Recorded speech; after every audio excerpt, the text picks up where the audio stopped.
Halo para pemirsa setia Fibis News, kembali bersama saya Ika Akbarwati dan rekan saya Wahyu Sidarta dalam program Fibis Fokus. Pada Fibis Fokus kali ini kami akan membahas mengenai kondisi ekonomi di kawasan Asia Tenggara. Pada beberapa literatur dikatakan bahwa Asia Tenggara saat ini menjadi potensi yang sangat besar untuk kembali mengalami krisis. Dalam edisi kali ini kita akan membahas apakah benar bahwa memang kondisi Asia Tenggara sudah menuju ke dalam kondisi krisis ekonomi yang bisa mengakibatkan krisis global tahap selanjutnya. Untuk pertama kita akan melihat ada beberapa faktor yang menunjukkan bahwa kondisi ekonomi di Asia Tenggara saat ini sedang berada di dalam kondisi yang sangat sukses. Kesuksesan ini terlihat di mana negara-negara anggota ASEAN atau yang berada di kawasan Asia Tenggara mengalami pertumbuhan ekonomi yang cukup sehat dibandingkan dengan negara-negara lain di kawasan Eropa maupun Amerika Latin yang saat ini justru sedang mengalami kelesuan. Bahkan di negara Asia yang mengalami pertumbuhan tinggi seperti Cina dan India juga sedang mengalami penurunan aktivitas ekonomi. Di sini kita lihat dari dalam negeri sendiri, Indonesia saat ini sedang menuju menjadi negara Asia dengan pertumbuhan atau PDB triliunan dolar pertama di Asia Tenggara. Lalu Indonesia dan Filipina juga sudah menerima investment grade, di mana Indonesia menerima investment grade untuk 14 tahun terakhir, dan Filipina baru pertama kalinya sepanjang sejarah ini menerima level investment grade.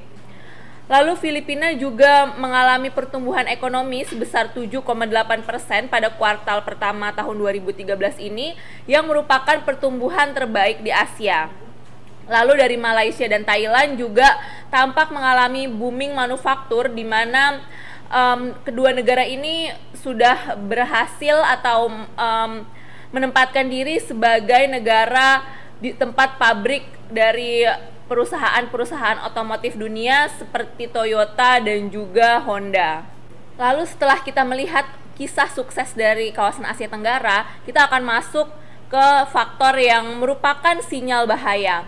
Di sini para ekonom juga telah mengamati bahwa kondisi yang dialami oleh Asia Tenggara ini terutama didorong oleh masuknya arus modal dari negara-negara lain akibat banjir stimulus di Amerika Serikat dan Eropa. Sementara itu di dalam kawasan Asia Tenggara sendiri, dana yang merupakan dana hot money ini tentunya berpotensi justru untuk menciptakan kondisi bubble. Seperti contohnya harga properti yang mengalami peningkatan tajam atau melejit tajam sehingga menimbulkan spekulasi bahwa gelembung aset sudah mulai terjadi. Lalu yang kedua adalah akses kredit yang murah akibat banyaknya modal masuk ke Asia Tenggara mengakibatkan utang rumah tangga juga mengalami peningkatan. Kondisi ini tentunya terjadi karena para rumah tangga di negara-negara Asia Tenggara menikmati peningkatan pendapatan dan sehingga mereka juga berusaha untuk mengalirkan uangnya ke dalam konsumsi seperti mungkin kredit kendaraan bermotor dan juga barang-barang elektronik. Lalu yang ketiga adalah sinyal bahaya yang ketiga adalah harga komoditas. Komoditas ini masih merupakan ekspor utama di Asia, harganya terus anjlok. Seperti yang kita ketahui, harga emas juga logam mulia, minyak mentah dan juga beberapa komoditas yang ramai diperdagangkan di dunia mengalami penurunan tajam akibat dari isu kemungkinan terjadinya perlambatan ekonomi global. Sementara itu kondisi bursa saham yang volatil akibat adanya kekhawatiran mengenai penarikan stimulus Fed dan juga kekhawatiran mengenai pengetatan likuiditas di Cina mulai menunjukkan bahwa kondisi ekonomi Asia tidak sekuat yang diduga sebelumnya, bahkan cenderung lebih rentan dibandingkan dengan negara-negara lain seperti Amerika Serikat dan juga Cina dan India. Sementara itu kita akan fokus ke dalam negeri. Indonesia sebagai negara yang memiliki ekonomi terbesar di kawasan Asia Tenggara menyimpan sebuah ancaman yang paling besar. Bahkan para ekonom memprediksi bahwa apabila terjadi goncangan di Indonesia, maka dampaknya bukan hanya akan terjadi di Asia Tenggara, akan tetapi juga mampu menciptakan krisis dalam skala global. Indonesia pada saat ini memang kondisi ekonominya sedang kurang baik, di mana defisit perdagangan selama berbulan-bulan terus terjadi, dan juga investor dalam negeri dan asing mulai ketar-ketir dan menarik dananya, yang ini ditandai dengan anjloknya nilai tukar rupiah yang di pasar forwardnya bahkan sudah berada di atas 10.000 per dolar Amerika Serikat. Untuk lebih lanjut, kita akan melihat bagaimana dampak dari sinyal bahaya ini di pasar modal, dan kondisi itu akan dijelaskan lebih lanjut oleh rekan saya, Wahyu. Silakan, Wahyu.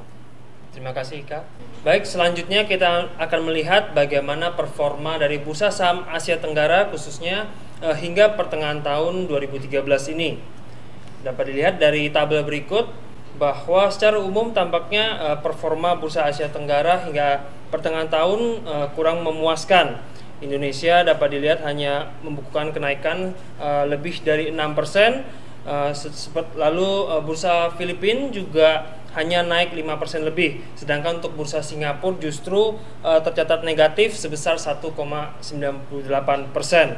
Nah, mengapa bursa Asia Tenggara tampak performanya kurang memuaskan di tahun ini? Mari kita lihat grafik bursa saham khususnya untuk indeks saham Filipina dan indeks saham dari Indonesia. Dapat dilihat pertama untuk bursa saham Filipina, dapat dilihat bahwa indeks SEI dari awal tahun hingga level tertingginya di bulan Mei mencatatkan pertumbuhan sebesar 27,37%. Namun setelah bulan Mei dapat dilihat bursa Filipina mengalami penurunan yang sangat signifikan, yang memang diakibatkan oleh isu penarikan stimulus The Fed serta masalah krisis likuiditas di China. Dari bulan Mei hingga pertengahan bulan Juni dapat dilihat bursa Filipina telah anjlok lebih dari 17%.